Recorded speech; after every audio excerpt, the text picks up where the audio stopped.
Yesterday's news, unveiling its meaning and use.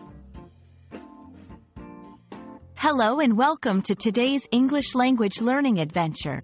In this video, we're diving into the fascinating world of idiomatic expressions, specifically focusing on the phrase, be yesterday's news. Idioms are a key part of mastering any language, offering a peek into the cultural nuances and everyday expressions that native speakers use.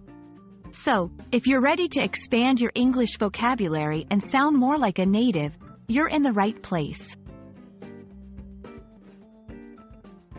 At first glance, you might think this phrase has something to do with actual news from yesterday.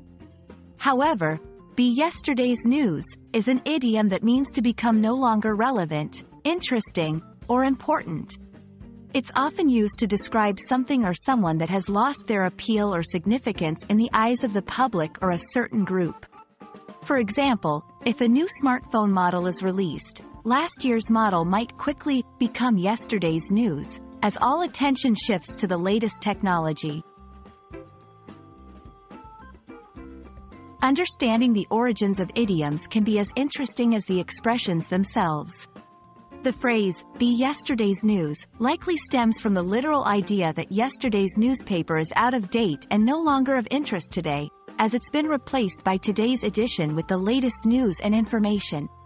This idiom is commonly used in popular culture, media, and everyday conversation, particularly when discussing topics like technology, trends, celebrities, and news stories.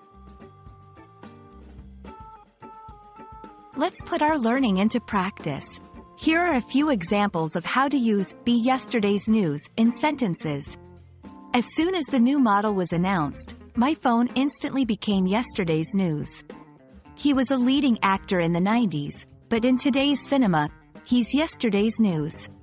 With rapid advancements in science, what's groundbreaking today might be yesterday's news tomorrow. Notice how the phrase seamlessly integrates into sentences, providing a colorful way to express the concept of becoming outdated or overshadowed.